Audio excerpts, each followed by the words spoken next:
Mais uma manhã de meditação, de reflexão em torno da obra O Autodescobrimento, uma busca interior, do Espírito Joana de Ângeles. Esta obra que nós usamos como direcionadora para as nossas reflexões e a nossa meditação. Este momento chamado O Espírito em Foco é justamente para isso, para nos trazermos para o foco da existência, né? Já que temos muitas dificuldades que nos desfocam a caminhada aí, fazendo com que a gente experimente muitas vezes estados de alma muito confusos, né? E levando-nos a reações, a comportamentos que vão comprometendo a nossa caminhada e inviabilizando a nossa felicidade na dimensão que a Terra pode comportar, né? O Livro dos Espíritos diz que na Terra cabe ao homem ser tão feliz quanto lhe seja possível. Então existe uma felicidade possível. Claro que não aquela que nós idealizamos ou sonhamos, porque imperfeitos, nós acreditamos que ser feliz é ter todos os nossos sonhos realizados, especialmente os materiais. Quando não escapamos dos materiais, vamos para as pessoas. Que as pessoas reagissem todas da maneira como nós gostaríamos. Então, essas duas possibilidades, elas são muito remotas, porque todos somos imperfeitos, estamos num mundo de almas imperfeitas, que não vão reagir nem como os outros gostariam que nós reagíssemos, e nem eles também vão reagir como nós gostaríamos que nós reagíssemos, né? Todos temos fragilidades, todos temos problemas. E materialmente, nós vamos ter, alcançar, buscar, conquistar aquilo que for necessário para a nossa vivência e as experiências da Terra. Mas o mais importante disso tudo é a relação humana, né? É a relação interpessoal. Por isso é que a psicologia dela, de Joana, chama psicologia transpessoal, que ajuda a gente a entender a nossa relação com o outro, com o semelhante, objetivando daí tirar o que for melhor para o nosso crescimento espiritual. Então, nós trabalhamos essa obra como direcionadora, né, da nossa reflexão, e hoje nós estamos iniciando um item chamado Realidade e Ilusão. Coisa assim que não tem muito a ver conosco, né? Realidade, ilusão, coisa... Isso aqui deve ter sido escrito para algum planeta e o livro veio parar no planeta errado, né? O médium acho que acabou recebendo o livro no planeta errado, né? Nós não temos esse problema com realidade, com ilusão. Não. Acha, né? Nem um pouco. Nem um pouquinho, né? Então, a Joana fala aqui, né, que quando a gente tenta buscar a realidade, quanto mais a gente penetra nela, mais a gente fica ansioso, né? Mais ela fala assim, ó, mais avulta, quanto melhor se penetra a estrutura das coisas. Então, a gente percebe que é grandioso, né, tudo, a realidade da vida é grandiosa, é maravilhosa, e ao mesmo tempo nos deixa assim, bastante aflitos, né, com as coisas, pela grandiosidade delas e a pequenez ainda moral da gente para o enfrentamento delas. No campo material, nós conseguimos entrar na matéria, ver como funcionam os átomos, como funcionam as coisas materiais, né? O movimento das partículas. Hoje a ciência tem uma vasta investigação no campo material, né? E nós temos aí coisas muito belas sendo descobertas pela ciência. Essa é uma parte onde nós ainda investigaremos infinitamente, porque a ciência sempre vai encontrar ela vai se deter num limite, depois ela vai ampliar esse limite, ampliar esse limite, ampliar esse limite, porque é da vontade de Deus que o homem investigue a matéria, que ele conheça a matéria para poder encontrar a solução para a sua vida material. Então a gente vê que do início do reino hominal, quando o princípio inteligente adquire a razão e começa a sua escalada no campo hominal, né, no reino de humanidade, quanta evolução material nós tivemos. Nós já fomos até outros planetas, fizemos muitas coisas, materialmente falando. Mas temos que fazer uma outra viagem, que é uma viagem, não sei se talvez mais longa até do que essa de ir num outro planeta, que é a viagem para dentro. Essa viagem investigativa que o espírito precisa fazer de si mesmo. Isso é tão antigo que lá no Templo de Delfos está escrito lá, conhece-te a ti mesmo. O Livro dos Espíritos retrata isso, avisando que nós temos que fazer essa viagem. A gente viajou foi até Marte já, né? Botou uma sonda lá, Mas os Espíritos falam que tem duas viagens difíceis de serem feitas. A viagem para dentro, que é a viagem investigatória, identificadora, aquela que vai ajudando a gente a se conhecer um pouco melhor, a saber o que é, o que tem, os defeitos, as qualidades, para poder trabalhar com elas, e a viagem até o outro também, até a outra pessoa. É muito difícil. Nós podemos conviver muitas vezes uma vida toda com alguém, convivemos uma vida inteira com alguém e não conhecemos essa pessoa. Não estou nem falando de conhecer a intimidade, não, porque aí a gente acha, isso é uma pretensão nossa e a gente acha que conhece mesmo. Eu te conheço muito bem, a gente não fala isso? Você olha para o outro e fala, eu te conheço muito bem. Conhece nada. A gente conhece o quê? A casca, né? Conhecemos a manifestação da pessoa, o exterior dela, mas o interior não conhecemos. Então, quando alguém disser para você assim, eu te conheço muito bem, você pode olhar para ele e falar assim, acha? Né? Está enganado. Se eu não me conheço, como que o outro pode me conhecer muito bem? Ele conhece o que eu manifesto, conhece o meu exterior, conhece traços da minha personalidade, do que eu sei, daquilo que eu expresso, isso ele conhece. Mas o meu interior ele não conhece, porque eu também não conheço. Nós estamos fazendo um esforço muito grande agora, e a doutrina espírita nos ajuda muito nisso, porque a doutrina espírita ela desvela, né? Ela levantou o véu da realidade, mostrando como funciona a vida nos dois planos, o mundo espiritual, o mundo corpóreo, a relação do homem com Deus. Então, com a existência toda, então esse véu que foi levantado propiciou ao espírito conhecer-se um pouco mais, a ter um pouco mais de visão de si mesmo, né? E esta visão, só o fato da gente conhecer como funciona a realidade da vida, que é o que nós vamos trabalhar hoje, a realidade, ela ajuda muito a gente a diminuir as aflições, a desaparecer com uma série de sentimentos ruins que atormentam a nossa vida e que a gente fica preso neles e sofrendo. Eu sempre comento esse que eu vou falar agora porque é o mais comum. A gente sofre por anos a fio por conta de uma mágoa.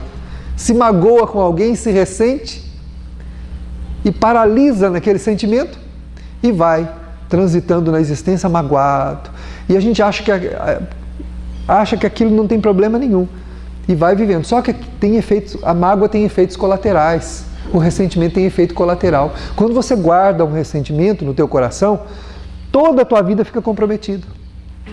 Tudo aquilo que você vai fazer, tudo que você vai viver, está comprometido com o ranço, né? Com o odor não muito agradável que provém desse sentimento pernicioso que nós guardamos no coração.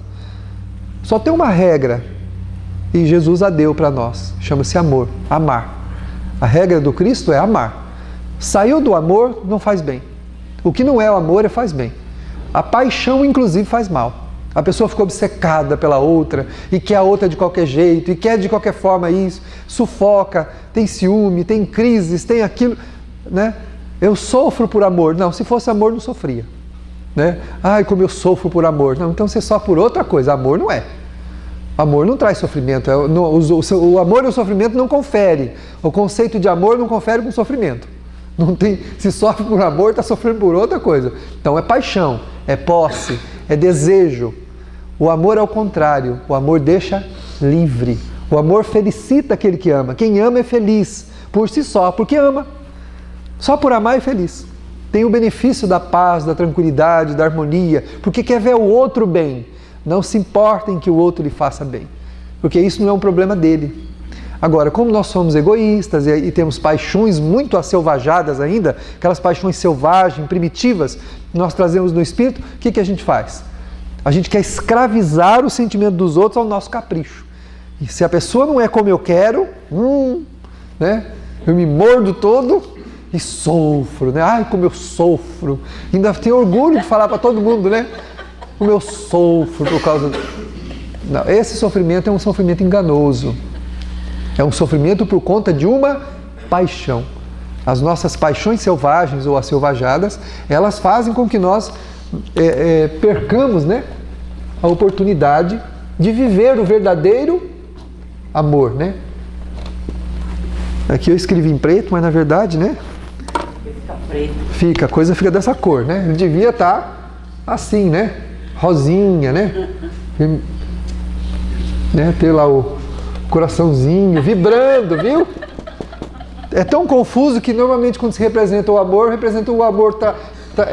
passado por uma seta, por uma flecha. né? Esse tal de Cupido, ele é sádico. Ele fica espetando o coração dos outros. Então, ou seja, amor não tem flecha. Contrário, né? Amor tem vibração, né? Não tem flecha indicando nada. Ninguém atinge o coração de ninguém com flecha, né? Amor tem vibração, irradia. Para onde vai? Irradia, irradia, irradia, beneficiando tudo e todos à frente. Jesus foi, segundo os Espíritos, o amor não amado. Jesus não sofreu por amor. Ele amava a humanidade. Amou que chegou a dar a própria vida por esse amor. E na hora final, quando estava todo estropiado, furado, rasgado, cortado, espetado, ele olha para o céu e diz assim: Pai, perdoa-lhes, porque eles não sabem o que fazem. Ele não se sentiu ferido, não se sentiu magoado, não se sentiu... Porque era amor verdadeiro. Ele era o próprio amor. Agora, sofrer por amor é um contrassenso. Se a gente sofre por qualquer outra coisa. Por amor é que não é. Né? Amor não é. É outra coisa. Então, por conta dessa confusão que nós fazemos do sentimento, é que nós vamos nos perdendo nessa realidade que é a vida, né? É uma realidade muito grande. Essa realidade, a nossa principalmente, é a de ser imperfeitos.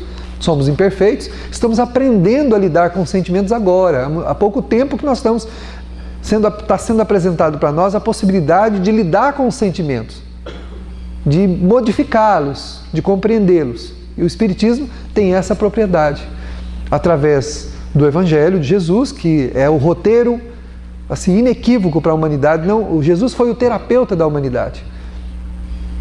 A gente procura o terapeuta, o psicólogo, porque ele está mais próximo de nós, entende a nossa língua e vai ajudando a gente a pensar e conduzir as ideias. Mas o terapeuta da humanidade é Jesus. Se nós aplicássemos o que ele ensinou, nos livraríamos dos traumas, das aflições, de tudo aquilo que a gente imagina que seja um obstáculo para a nossa felicidade. Era só aplicar, né? Mas aí a gente não consegue perdoar a ofensa do outro. Quando não consegue perdoar a ofensa do outro, de repente esse sentimento toma um vulto tão grande, ele toma uma dimensão tão grande, que aí a gente às vezes precisa do terapeuta. Vai lá no terapeuta para ele ensinar a gente como que a gente deve pensar. Só que o terapeuta não ensina a gente a perdoar, porque a função dele não é essa. Ele vai fazer o quê? Ensinar a gente a lidar com esse sentimento, a mudar o foco, a deixar para lá, a esquecer, a valorizar-se, para não valorizar aquilo que está te destruindo. Mas vem o Espiritismo e diz assim, que nós precisamos amar aquele que nos feriu. Enquanto a gente não amar aquele que nos feriu, nós não vamos nos livrar do sentimento. Podemos desfocar para todo lado, ajuda a gente a não sofrer aparentemente. Mas quem guarda mágoa, ressentimento e ódio dos outros sofre verdadeiramente, mesmo que não tenha na lembrança constantemente a pessoa ou o móvel do seu desconforto. Aquele mal fica dentro da gente irradiando. Então é preciso que a gente... Não quer dizer que você tem que concordar com todo mundo e dizer que as pessoas estão certas se elas estão erradas. É outra coisa. O que é errado. Mas eu não preciso me afligir com isso. Esse é o problema, não é? Está errado. Eu chego e falo assim, fulano, isso que você está fazendo está errado. Eu não concordo com isso aqui não está certo. Mas eu não preciso entrar em crise, odiar a pessoa, odiar aquele trabalho, odiar aquelas... porque eu não concordo com aquilo. E por compreender também as pessoas e deixá-las continuar fazendo o que elas querem fazer, não quer dizer que eu estou dizendo que ela está certa. Eu estou simplesmente resolvendo o problema comigo. O que ela está fazendo, se está certo ou está errado, continua certo ou errado, independente do que eu acho. Mas eu resolvo para comigo. Porque quando eu pondero a respeito dos meus sentimentos, eu fico melhor.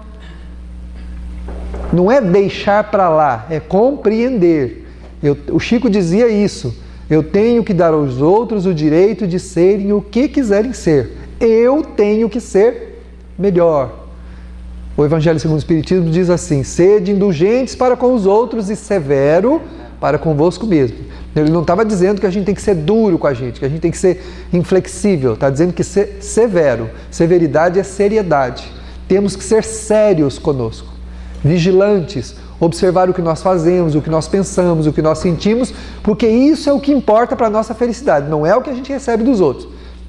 Quando alguém me faz alguma coisa e eu começo a sofrer, o problema dessa realidade não é o outro, sou eu. E a pergunta, já conversamos sobre isso, eu falo novamente, quando alguém me feriu, qual é a pergunta que eu tenho que fazer? Por que o fulano me feriu? Está errado, pergunta errada. Por que é que eu me feri com o que ele me fez? Essa é a pergunta correta. Porque a minha felicidade é um projeto meu. E importa que eu responda as minhas perguntas para mim mesmo. Por isso que muitas vezes não adianta sair por aí perguntando coisas para os outros.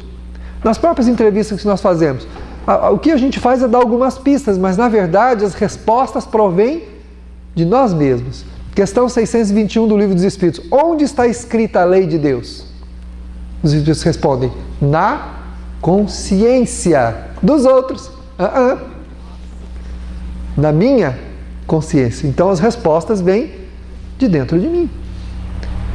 Essa busca, a espiritualidade ajuda, as orações auxiliam, a presença nas atividades do passe ajuda, mas esta viagem para dentro sou eu que tenho que fazer, para ir me conhecendo e trabalhando, né, esses campos comprometidos que tem muito a ver com o meu orgulho, com a vaidade, com o egoísmo, que faz com que a gente se perca e comece a ter um relacionamento difícil com os outros. E voltando ao conceito, isso não quer dizer que aceitando alguém como ele é, eu estou dizendo que ele está certo. Isso é um problema dele. Eu estou resolvendo para comigo. Quando a gente compreende os outros e não sofre com o jeito de ser dos outros, nós vamos nos suavizando, nos melhorando e também nos tornando exemplos. A melhor forma de você auxiliar alguém, se você quer que a pessoa mude, é exemplificando. No exemplo é o que aos poucos vai demovendo as camadas, né, das razões que a pessoa colocou sobre o seu sentimento. Ela tem um sentimento, mas ela não quer saber dele. O que ela faz? Ela vai cobrindo ele de camadas de razões. O teu exemplo vai fazendo ela tirar essas camadas, essas razões, até ela chegar numa hora que ela vai falar assim, nossa, realmente eu estou errado, preciso mudar. Mas a gente não tem que aguardar tempo, não tem que aguardar isso do outro. Nós só temos que fazer isso em relação a nós, né? Por isso é que essa viagem que a doutrina espírita propõe, que nós façamos para nós mesmos, é para a nossa felicidade, não é para a felicidade dos outros. Claro que com isso a gente vai ajudar, né? Porque quem irradia amor beneficia todo mundo que está perto. Mas o objetivo não é esse, o objetivo é nós nos tornarmos melhores, para que a gente seja feliz, e uma pessoa que é feliz e ama não faz mal a ninguém. Imagine toda a humanidade assim, todo mundo que é feliz e não fazendo mal a ninguém. Vocês podem ter certeza, toda pessoa dura, amarga, maldosa, né, que faz coisas assim que fere os outros, ela não está bem. Ela não está bem. E não é feliz. Uma pessoa feliz é incapaz de fazer isso. Por isso é que nós temos que compreender. São aflições gravíssimas, doenças graves que as pessoas trazem e nós também trazemos na alma. Ninguém fere ninguém se estiver bem, feliz da vida, né? Quando a pessoa está feliz, ela sai por aí, ela quer mostrar essa alegria para todo mundo, ela quer ajudar, ela quer fazer alguma coisa, mas quando ela não está bem, não pode nem olhar para ela. O que é que você está olhando? Ué, você olha, o que é que você está olhando para mim? Eu não estou falando nada, mas está olhando. Então não está bem, né? Quando ela está bem, ela tá, com o outro olho, ela fala, oi? Né? Nem que seja um olhar atravessado, assim, né? Aquela agulha, ela olha e cumprimenta. Agora, quando não está bem, o outro olha, né? Até orando pela gente, né? Com pena da gente, de ver a gente naquele estado, olha, aí você olha para ele, que está olhando? É porque não está bem. Quando o espírito não está bem, ele irradia isso, né? Irradia isso. Aí fere todo mundo, onde está atrapalha todo mundo, cria problema por todo lado, onde passa. A gente tinha que passar pela vida de tal maneira que as pessoas nem nos percebessem, mas que os nossos atos, os nossos sentimentos fizessem bem a todo mundo e não precisaria saber a fonte. Bastaria que a gente passasse por ali e deixasse aquele rastro luminoso. E o que importa quem foi que fez? Porque o bem faz bem para quem faz. Não é importante que os outros saibam quem fez, porque não é interessante. Se uma pessoa chegar aqui e fizer um bem aqui muito grande, for embora e nós não soubermos quem foi que fez, não é importante saber quem foi que fez. Isso é importante para ele que fez. Nós recebemos o benefício, mas esse benefício não nos acrescenta nada, porque o que vai nos acrescentar é o que nós fizermos de bem, não o que os outros fizerem de bem para nós. Isso é bom para ele, para quem faz. Está no Evangelho segundo o Espiritismo. Uma frase lindíssima, que eu nunca me canso de repetir. Feliz aquele que ama. Feliz aquele que ama. Isso quer dizer que quem não ama, não é feliz. Está lá. Os seus pés são leves e ele vive como que transportado para fora de si mesmo. Está lá no Evangelho, segundo o Espiritismo. Feliz aquele que ama. Ou seja, se não ama, então não é feliz. Então, se não tem felicidade, então o amor ainda não é o amor ideal. Ah, mas eu amo. Tudo bem, ama do teu jeito ainda, do meu jeito, né? Mas não é o amor ideal ainda. Porque o amor ideal faz bem. Quando a gente amar como Jesus nos ensinou, e olha a receita dele, é usada, é uma receita difícil. Amai-vos uns aos outros como eu vos amei. Essa parte é dolorosa. Porque o amor ideal é esse amor aí, o amor dele. O amor perdão, o amor paciência, o amor tolerância, o amor compreensão, o amor doação, o amor renúncia, o amor abnegação, o amor submissão à vontade de Deus, sem lamentação, sem revolta, sem reclamação, o amor caridade. Esse é o amor de Jesus. Tudo isso é receita de felicidade. Não tem outra coisa, né? Eu ouvi de um espírito amigo uma vez, eu falei assim, nossa, mas os poetas devem ser pessoas felizes, né? Porque eles escrevem coisas tão lindas observando a natureza. Eu falo assim, escrevem porque não são felizes. Por isso que não são. É da felicidade que eles aspiram. Então eles olham e poetizam o sentimento que ainda não possuem. São almas sensíveis, mas que ainda também precisam, como nós, desenvolver a afetividade. Então ele olha, tem uma habilidade, né, para olhar para a natureza e ver as coisas e escreve sobre ela poeticamente, ajudando a gente, né, inspirando a gente a buscar esse caminho que ele também está buscando, né? Mas todo mundo pode, viu, ser um pouquinho de poeta, né? Experimente escrever uma poesiazinha, nem que você levar uns 6 meses, mas vai tentando. Vai tentando fazer a riminha, pega alguma coisa, um assunto e tenta escrever um poeminha. Consegue, ainda a gente consegue, né? Então a Joana fala que quando nós investigamos a matéria, nós ficamos maravilhados. Mas ela diz assim, no campo psicológico dá-se o mesmo fenômeno. Sob a máscara da personalidade encontram-se expressões insuspeitáveis da realidade. Ou seja, as pessoas que o que tem atrás do rosto das pessoas é uma realidade que nós desconhecemos. Você vai viver a vida inteira com alguém e não vai conhecer o que vai atrás da máscara que ela te mostra, da máscara da personalidade. Não vai conhecer. Você vai conhecer algumas reações dela, algumas exteriorizações da pessoa, mas o que ela é em essência, nem ela mesma conhece. Mas mesmo algumas coisas que ela sabe de si mesma, provavelmente você nunca saiba. Porque a realidade de cada um é de cada um e só Deus conhece. Só Deus. Ah, mas falaram aí que os espíritos obsessores, eles vêm atraídos pelo que a gente é. Sim, pelo que a gente mostra. Mas eles não nos conhecem na intimidade como Deus nos conhece. O âmago, o cerne, o ser profundo, né, de cada um de nós, o que somos, só Deus conhece.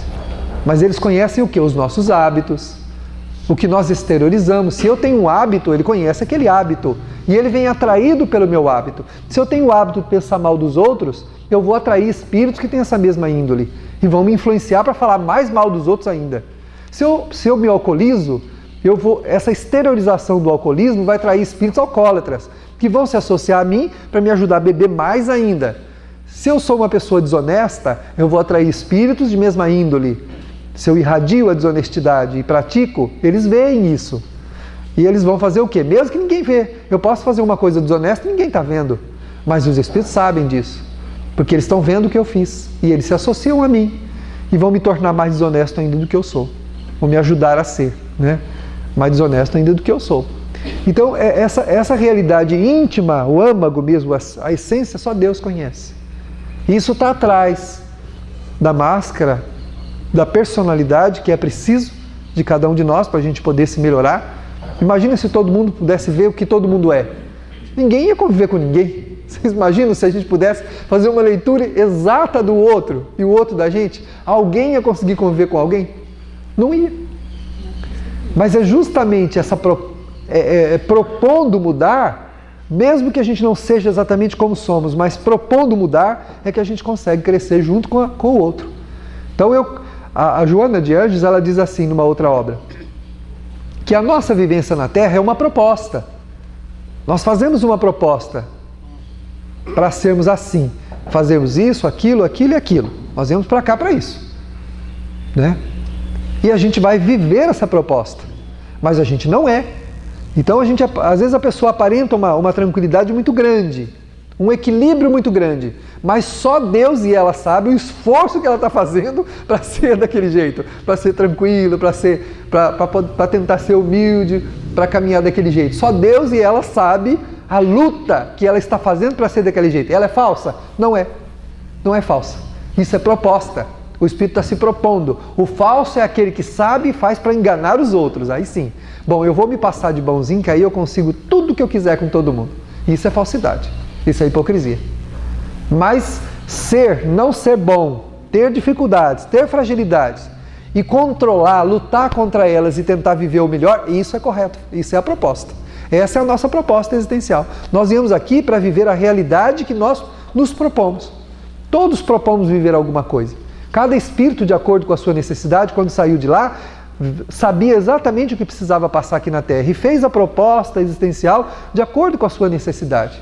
Ninguém caiu de paraquedas onde está. A gente não passou um avião, né? Como tem um desenho da cegonha lá, que mora tudo nas nuvenzinhas, né? E lá ela cata o bebezinho, vem, traz e põe lá naquela família lá, tá certo, fica aí mesmo. Ninguém caiu de paraquedas no lugar que caiu, né? Cada um de nós programou a existência de acordo com a necessidade. Tem casos de compulsoriedade, mas não é regra. Um caso ou outro de espírito muito atrasado, Deus permite que o espírito venha sem a própria escolha, porque ele não tem condição de escolher. Mas a maioria, acredito que todos que estamos aqui, todos programamos a nossa vida. Todos fizemos programações para a nossa vida. Claro que não é cada minuto, né? Tropecei no tijolo, estava programado, né? Não tem nada, isso aí foi um descuido meu. Vou atravessar a rua, não olho se vem o carro, o atropelado, quebra a perna, está vindo, estava no meu destino. Estava no seu destino prestar atenção no trânsito, né? Não prestou atenção no trânsito, foi atropelado. Agora, coisas mais sérias que envolvem a dinâmica da nossa vida, essas foram programadas, né? Às vezes uma doença que você não procurou, que você não fez nada, e aquilo te instala, e de longos anos, às vezes você padece aquela dificuldade para poder, às vezes cura, às vezes passa a vida toda com ela. Isso são programações. Perda de um ente querido, deixando a pessoa em grandes dificuldades, que ela vai ter que lutar pela existência e fazer... Tem uma série de coisas que são programadas. Mesmo essas podem ser amenizadas, mas são programações. Então nós fizemos uma programação. E para cumprir essa programação, nós não somos hipócritas porque estamos tentando cumpri-la, mas só somos hipócritas se nós estivermos falseando, aí sim. Bom, eu vou parecer uma pessoa para poder conseguir o que eu quero, mas na verdade eu não sou nada disso. Realmente, se eu pudesse, eu ia lá, esganava o fulano, eu fazia tal coisa, eu prontava daquele... Mas isso é hipocrisia, né? Mas saber-se quem é, estar lutando para ser melhor, isso é o nosso projeto, é a proposta. E quanto mais se souber de si mesmo, melhor ainda. Esse é o projeto da doutrina espírita e da proposta da Joana, o autodescobrimento. Quanto mais eu souber de mim mesmo, os meus defeitos, as minhas qualidades, aquilo que eu preciso trabalhar, que eu preciso mudar, mais eu desenvolvo isso, mais eu consigo melhorar. E aí Jesus dá a receita para essa melhora, né? Só tem um caminho, o amor. Faça ao teu semelhante o que você gostaria que fosse feito a você, né?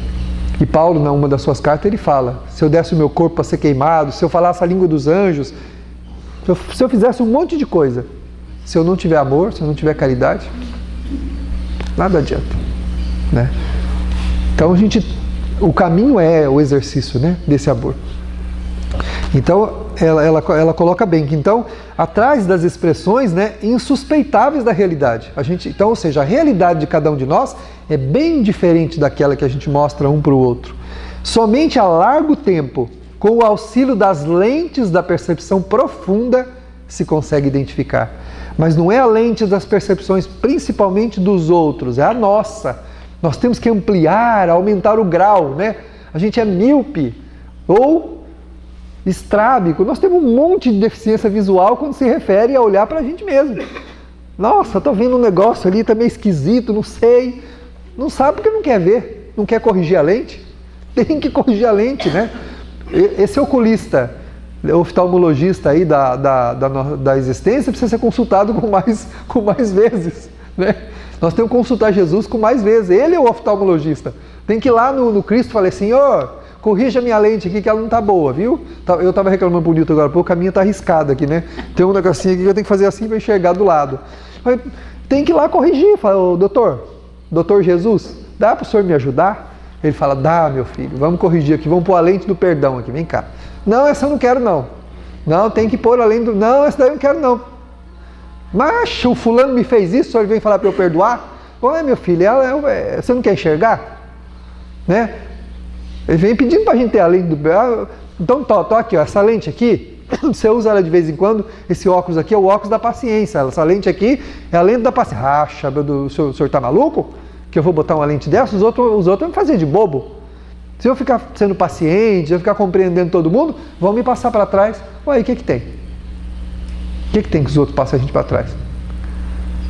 O que não pode é a gente passar os outros para trás. Isso é o que não pode.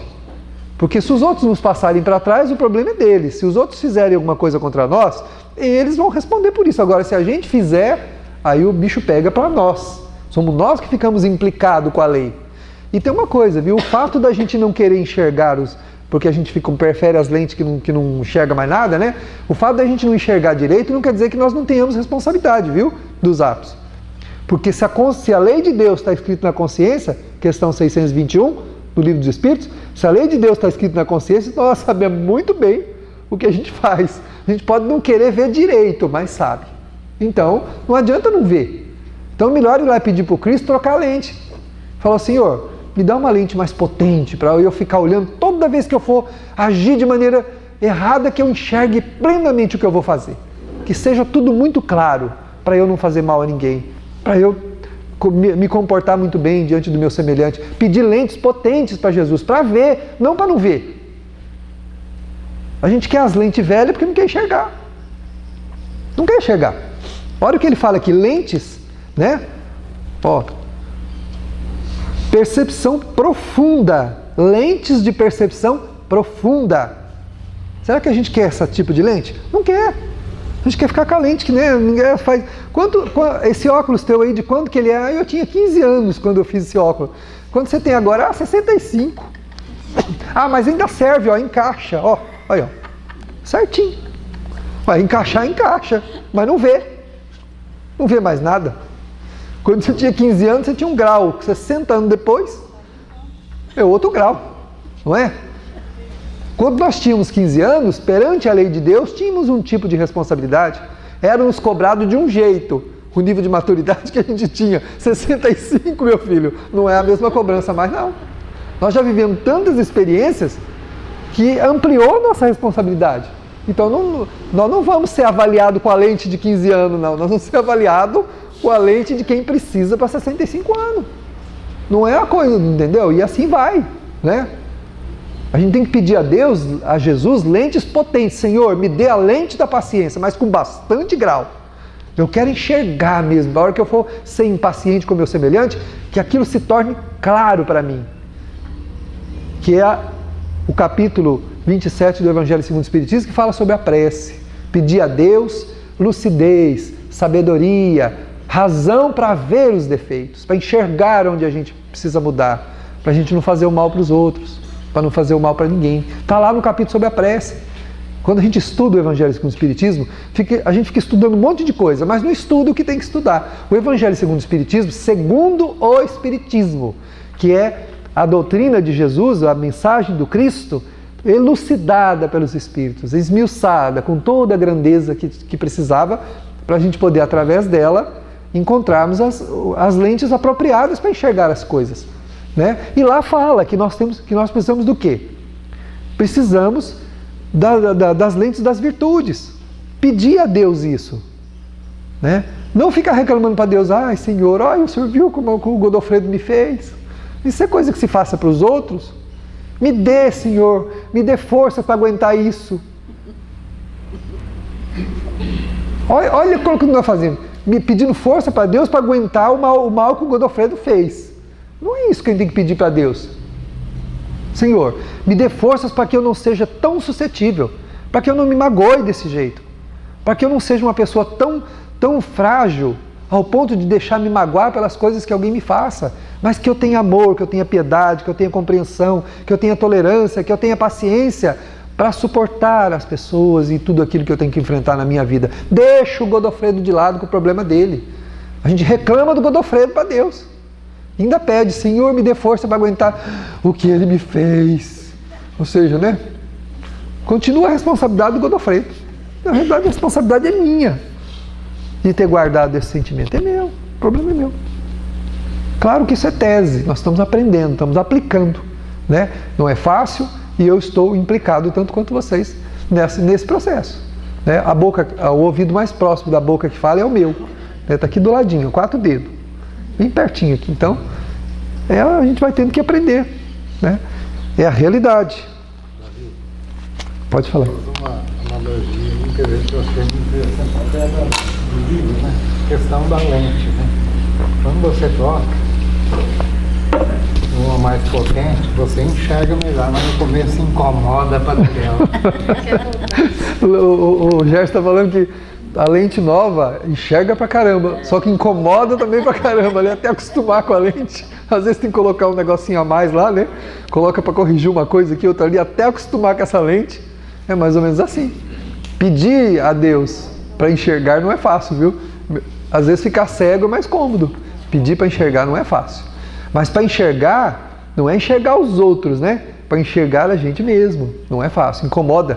Porque essa visão que a gente vai ter nova é uma visão que incomoda. A gente tem que se acostumar com ela, né? Acostumar. Lembrar que nós somos imperfeitos.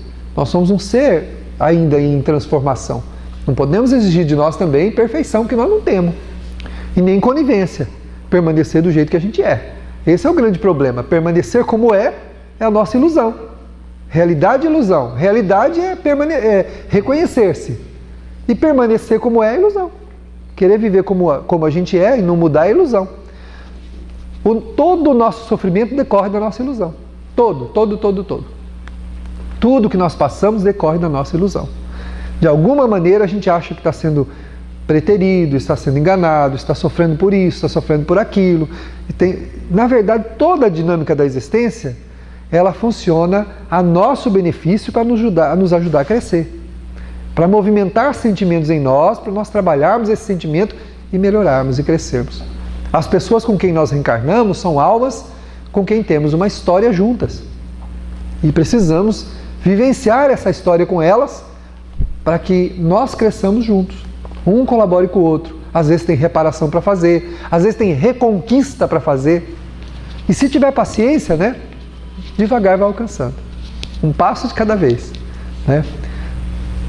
Tem marido que nem voltava para casa, agora já está fazendo evangelho junto, né? O outro nem ligava para os filhos, agora leva os filhos para lá, leva o filho para cá, né? Então, aos poucos, um passo de cada vez, confiando em Deus, dando o tempo para que cada um caia na realidade, né? Porque a realidade é dele, não é nossa. A nossa realidade nós podemos controlar, dos outros não tem jeito. Então, a gente tem o hábito de falar isso para ele: meu filho, cai na realidade, vai. Não tem o hábito de falar isso para os outros? Meu filho, cai na realidade, olha o que você está fazendo. Se ele pudesse ver o que ele está fazendo, ele não estava fazendo. Ele faz porque não sabe o que está fazendo. Mas um momento vai chegar, né? Mas está na cara, está na frente dele. Mas, gente, tem tanta coisa na cara da gente, na frente da gente, e a gente também não vê. Quantas vezes depois passa os anos e a gente descobre que a gente estava iludido com uma coisa? A gente não fala para os outros, mas percebe, fala: gente, olha, por que eu não enxerguei isso antes? Por que eu não vi dessa maneira antes? Porque não estava pronto, não tinha amadurecido. Psicologicamente estávamos o quê? Nos painéis do passado. O nosso psiquismo traz as heranças do ontem influenciando o hoje. Nós somos almas condicionadas ao passado e não ao presente. Os vícios do passado, psíquicos, né, os vícios mentais, estão onde? Em nós. E eles influenciam a nossa vida e não deixam a gente ver mais claro. Então é fácil a gente dizer para os outros, cai na realidade. Mas e nós? Vamos cair na realidade quando? Quando os nossos olhos naturalmente se abrirem com as novas lentes que a gente quiser receber do Cristo. Acontece um problema que às vezes obriga a gente a enxergar. Tem situação na existência que a gente é pressionado aí, não tem alternativa. Passa por um problema às vezes terrível, né? Difícil, doloroso. Todas aquelas certezas que a gente tinha, toda aquela empáfia que a gente tinha, blum, cai lá no chão. Aí de baixo para cima a gente olha e fala assim, é verdade. Igual o menino, verdade. Né? Mas não via. Então não adianta falar para os outros, cai na realidade, vê se enxerga. Isso não é coisa que se pega, não adianta. Não adianta. Enquanto a pessoa não amadurecer psiquicamente, emocionalmente, nos seus sentimentos, ela não vai ver. Mesmo que você fale para ela, fulano, é assim e é aqui. Ele olha, não enxerga nem o assim e nem o aqui.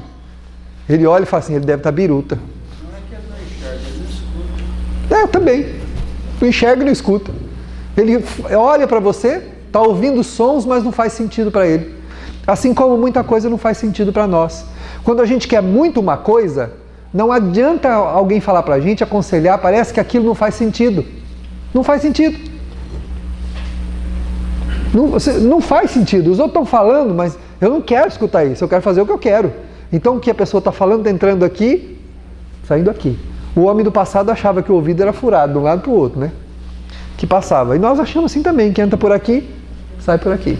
Então, não faz sentido. Não faz sentido nenhum. Então, se não faz sentido para ele, como é que vai querer que a gente, como que a gente quer, né, exigir do outro? Às vezes não faz sentido para nós, como que a gente quer exigir do outro? Cai na realidade.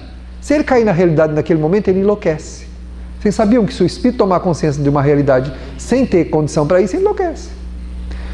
Nós estávamos estudando a obra No Mundo Maior, né? Tem lá, que eu contei na palestra de domingo, a história da duquesa, que foi uma duquesa no passado. E na atual reencarnação era uma pessoa simples. E ela estava lá no manicômio, uma senhora, uma velhinha, e chamando as pessoas como se eles fossem os seus súditos. E ela se via vestido com a roupa real, com a roupa que ela tinha do passado. Quando ela caiu na realidade, suportou a realidade? Não suportou. A duquesa comprometida, cheia de vícios, cheia de comprometimentos morais do passado, quando na atual existência caiu na realidade, aguentou? Não aguentou. Fugiu para o passado. Assumiu a personalidade da duquesa, lá da reencarnação passada. Está lá no manicômio, internada como louca, porque é uma demente. É alguém que perdeu o controle do seu psiquismo, da sua mente. E está manifestando a personalidade da duquesa lá do ontem. E isso pode acontecer com qualquer um de nós. Por isso é que cair na realidade é uma tarefa que compete a cada um. E pode ser que a gente não aguente a realidade.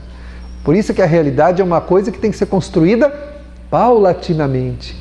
A conquista de um sentimento de cada vez, a proposta de se dar à caridade, ao amor ao próximo, a paciência. Quando formos ofendidos, ter a paciência de deixar as coisas passarem, de harmonizar aquele sentimento. Para quê? Para que o ranço dessas experiências mal sucedidas não venha tirar a nossa lucidez.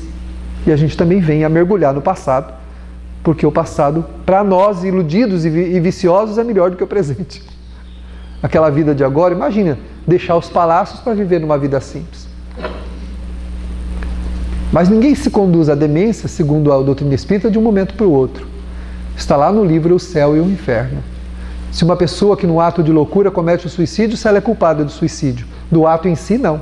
Mas é culpada de ter se conduzido até o suicídio.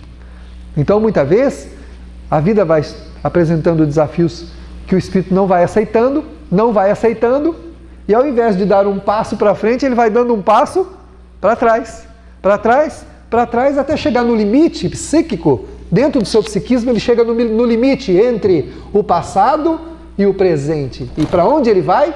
Pula para o passado. Para o presente, enlouqueceu. Para o presente, enlouqueceu. Em vez de dar um passo para frente, dá um passo para trás. Gente que não esquece as coisas, que fala a mesma coisa por anos a fio, parece um disco furado, não anda, não evolui, não melhora. E o passo vai sendo dado para trás, na direção do ontem, em vez de o passo ser dado na direção do amanhã. O passado serve apenas como referência para nós prosseguirmos, mas não devemos viver no passado, né? Lembra o que o fulano me fez? Nossa, mas foi grave, né? Quando foi? Foi há 35 anos atrás. O outro deu um espirro que ele não queria que desse e nunca mais esqueceu esse espirro. Passou 35 anos e ele está preso no espirro da pessoa até hoje. Passado, né? Então a pessoa não vai aceitando. Não quero essa vida, não aceito essas pessoas, não quero essa condição, não aceito aquilo, não aceito aquilo, não aceito aquilo. Essa não aceitação é passo para trás. Psiquicamente nós vamos andando na direção do limite que nos liga à atual reencarnação com o passado. E aí a gente dá um passo para dentro do passado. Aí acabou. Aí algum manicômio por aí vai nos aceitar como hóspedes, provavelmente constante até o final da existência. Olha a gravidade da inaceitação da vida, a responsabilidade nossa da realidade, de nos inteirarmos dessa realidade, né? Eu já li sobre isso, que nós não temos a vida que nós queremos, mas temos a vida que nós precisamos. Cada um de nós tem a vida que precisa, não a vida que quer. Pode ser que em algum momento coincida uma coisa com a outra. O que a gente quer com o que precisa coincida, tá bom. Mas na grande maioria das vezes, nós temos a vida que nós precisamos, não a vida que queremos. Porque se Deus fosse atender os nossos caprichos, nós teríamos nos arrebentado de novo, como já nos arrebentamos no ontem.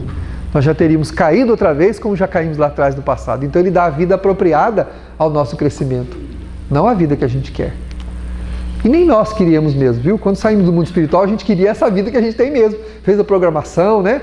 Programou tudo como a gente queria, e assim isso é melhor, assim vai ser daquele jeito, porque seria o melhor para nós. Chega aqui, a gente esquece o passado e ficamos querendo viver, né, uma vida diferente daquela que nós temos. Não estou falando aqui de prosperidade, não, viu? De crescimento, de luta por melhorar a vida, claro que sim. Materialmente a gente pode trabalhar, conquistar, desde que não viva só disso, né? E as conquistas da gente, elas são boas, elas ajudam a gente, ajudam a família, ajudam os outros, mas tem que lembrar também que nós temos que conviver com as pessoas, temos que fazer caridade além de sobreviver, né? Então tem um monte, o homem pode buscar o seu bem-estar material também, desde que não consuma todo o seu tempo para isso, só para isso, né? A criatura humana é um complexo de expressões que se alternam conforme as circunstâncias. Imagina, né? Acha. Ou seja, em cada momento a gente age de um jeito, a gente alterna bastante. E se exteriorizam de acordo com os acontecimentos que penetram nas aparências, desvelando a realidade de cada indivíduo.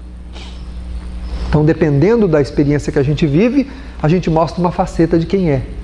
Por isso é que muitas vezes a gente se surpreende com uma pessoa que a gente não esperava aquela reação dela. De repente ela tem uma reação intempestiva e muito diferente do que a gente imaginava. Fala, gente, eu não esperava, esperava de todo mundo, menos do fulano. Prova de que nós não conhecemos ninguém. O que eu falei? Nós temos uma máscara que é a proposta da vida presente, mas no fundo nós não somos isso. Nós somos o ser do ontem, tentando melhorar hoje, reformar hoje. E a gente manifesta atitudes que têm a ver com esse homem velho, com esse ser velho, antigo, que ainda se manifesta aqui no presente. Por isso que não dá para a gente prever a atitude de ninguém. Os Espíritos dizem que das pessoas a gente pode esperar qualquer coisa, como também de nós. Nós que criticamos as ações dos outros, será que nós já fomos testados em todas as nossas existências? Fomos testados? Ai de nós, né? Se a vida testasse a gente em tudo. Graças a Deus o Criador livra a gente de muita coisa. Fala, não, essa experiência aqui não vai precisar agora, essa aqui também não e aquela ali também não. Mais pra frente você vai trabalhar isso aqui.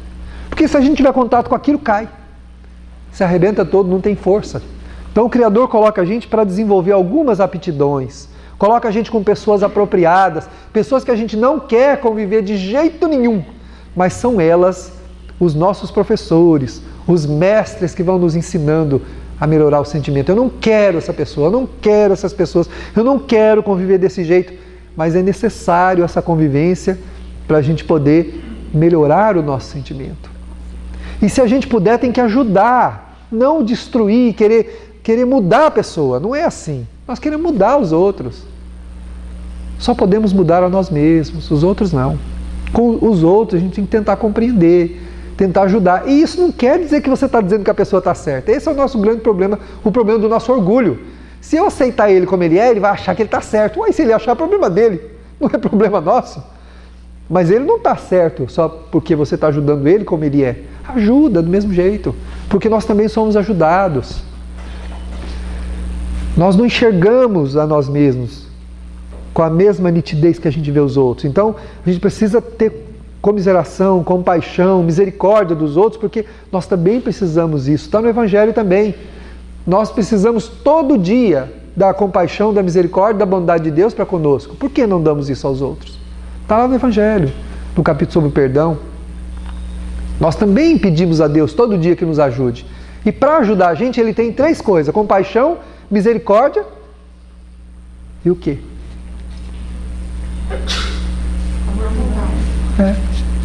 E o amor, né? Ele ama a gente, então Ele ajuda, apesar do que nós somos.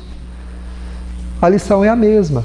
Com que direito eu vou me ajoelhar, vou sentar, vou levantar, vou fazer uma prece a Deus pedindo a Ele: Senhor, me dê tal coisa, se eu não dou o mesmo direito ao meu semelhante? Senhor, eu estou aflito, me ajuda.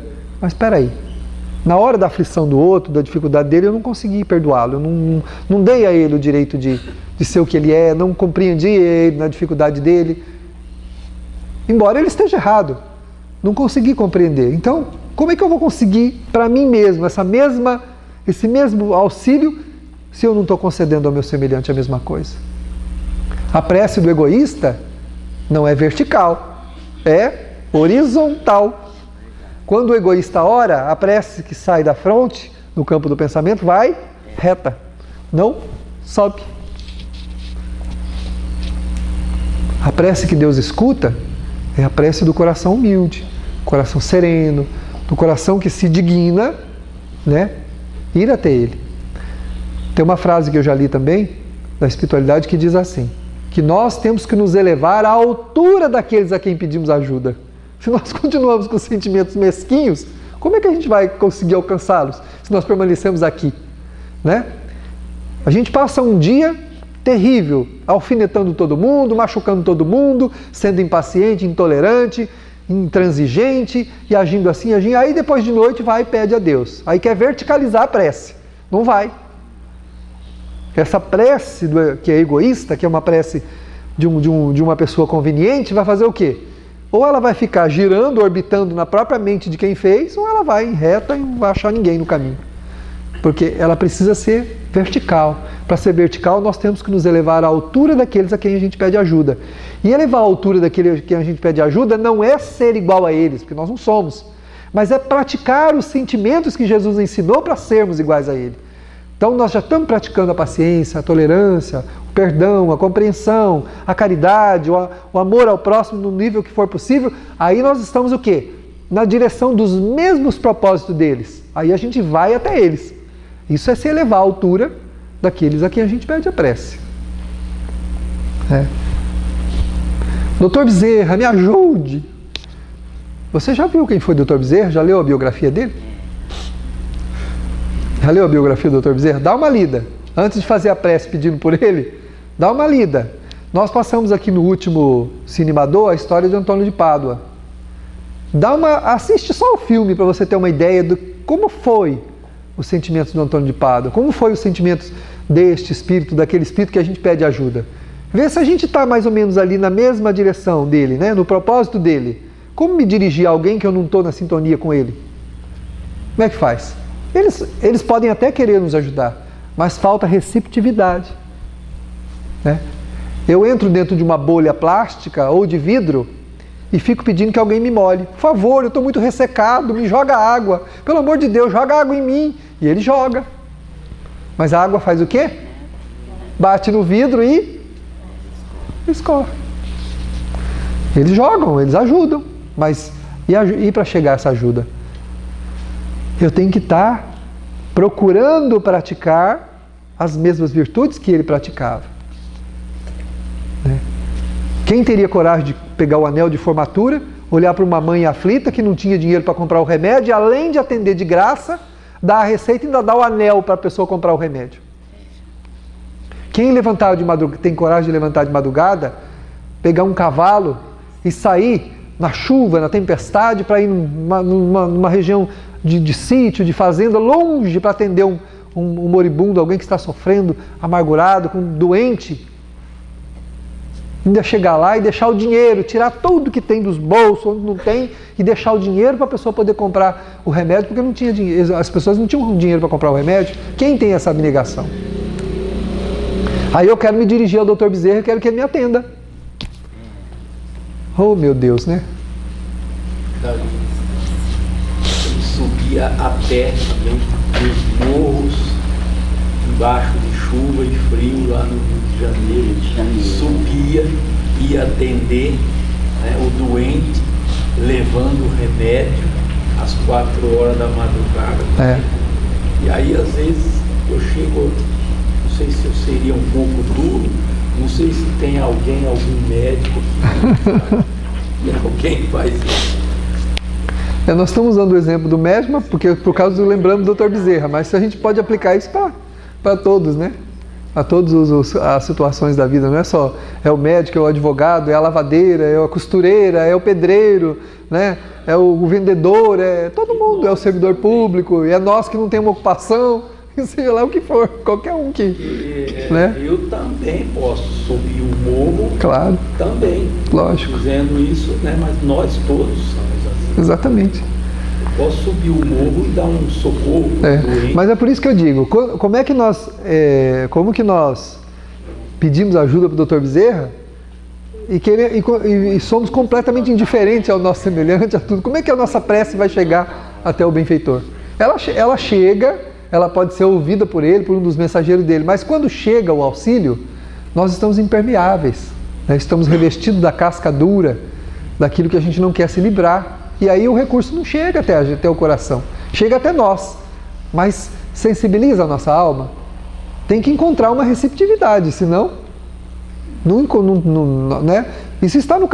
Eu deixo como tarefa para vocês lerem o capítulo sobre a prece, no final do Evangelho Segundo o Espiritismo, tem antes das preces, que tem lá preces por todas as situações, tem um capítulo que fala sobre a prece, eficácia da prece, propriedades da prece. Lá tem tudo como funciona a prece. Olha lá para você ver se o que nós estamos comentando não é assim. A gente tem que ter sentimentos melhores para poder orar. Claro que deve orar sempre, mas a gente precisa buscar os sentimentos melhores para que a nossa prece seja uma prece eficaz. Está lá, capítulo, eficácia da prece. Procure lá para você ver. Propriedades da prece, como funciona a prece. Né?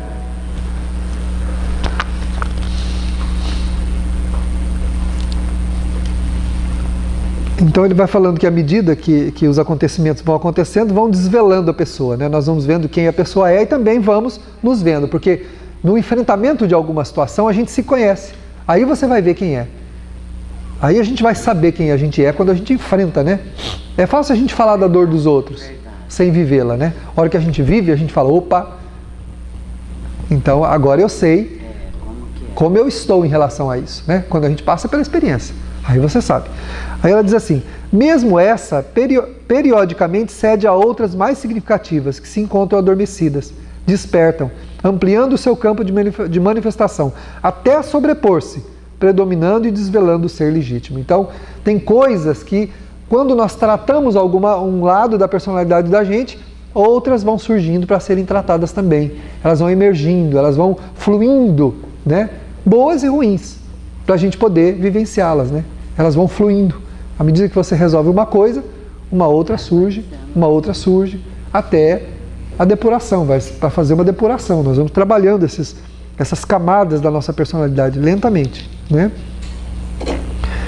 Na larga viagem da evolução, o espírito assume inumeráveis expressões comportamentais que lhe imprimem características, a princípio inconscientemente, para em caráter de lucidez burilá-las e ultrapassá-las, qual foco irradiante de luz, momentaneamente velado por uma lâmina de vidro embaçado que se libertou da película impeditiva.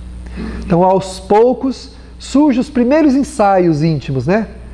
Os primeiros ensaios íntimos de auto-reconhecimento. A gente começa, de acordo com as experiências, a gente começa a ver quem a gente é, mas ainda vê através de uma película embaçada, não é muito real. A reação foi uma reação ostensiva, complicada, então a gente desconfia que a gente tem um sentimento ali que tem que ser trabalhado. E o bem também.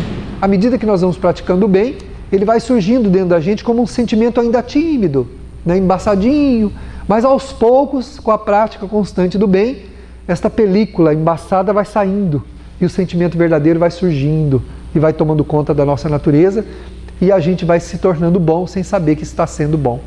Está no Evangelho segundo o Espiritismo: o homem bom não sabe que o é.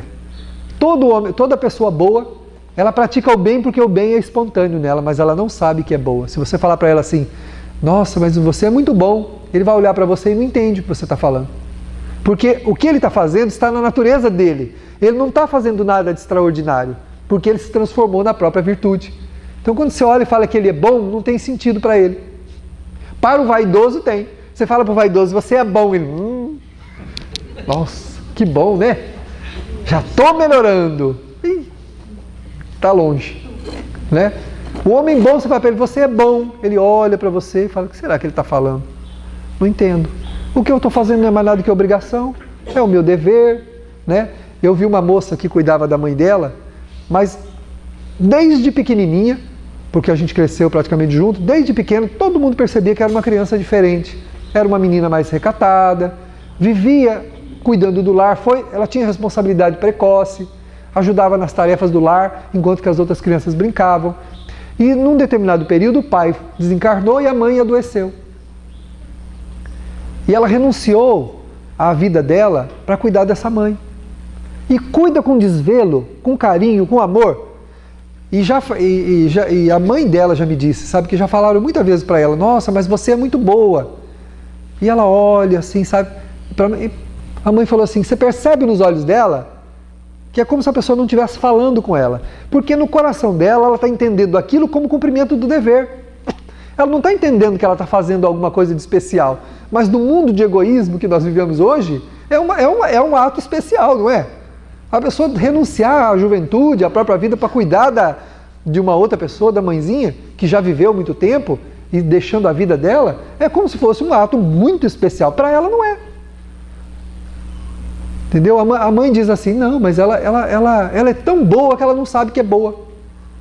Olha a colocação ingênua de uma pessoa que não tem cultura, que não tem, mas tem maturidade adquirida na vida. A mãe disse isso: ela é tão boa que não sabe que é boa. É verdade. Para ela, quando você fala para ela, né, que do bem que ela está fazendo, ela olha: não sei, não estou vendo bem aqui onde eu estou fazendo. É minha mãe, é meu dever. Entendeu? É assim que é o homem bom, o ser que é bom. Ele simplesmente pratica aquilo que está na sua natureza. Ele não precisa fazer esforço. Por isso que o Evangelho segundo o Espiritismo diz que o homem bom não sabe que o é. Enquanto que o vaidoso, né, esse faz questão que seja elogiado, né? Aqui eu faço um monte de coisa e ninguém me fala nem obrigado, né? Vai fazer um negócio, fala: eu fui lá, fiz um monte de coisa lá e nem olharam para minha cara, saí, nem perceberam que eu saí. Graças a Deus, meu filho. Que bom que nem te notaram.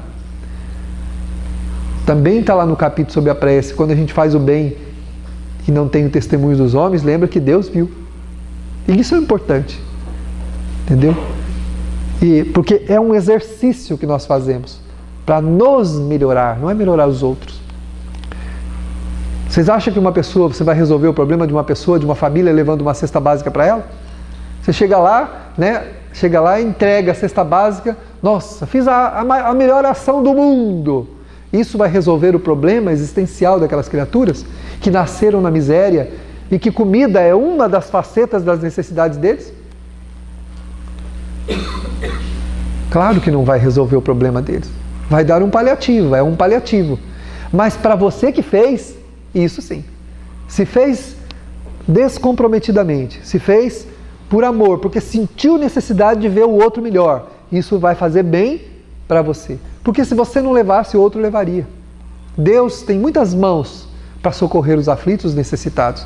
Não tem só as nossas não, viu? Ah, se eu não levasse lá, que seria deles? Alguém faria. Outra mão generosa, outro coração levaria também. Então não resolveu o problema deles, mas resolveu o teu. O meu resolveu, entendeu? Resolve o problema de quem faz, não é? Quando você falou aí, o Dirceu, quando o Dr. Bezerra levantava para ir nas madrugadas para fazer o negócio lá no morro, né? Ele estava resolvendo o problema de quem?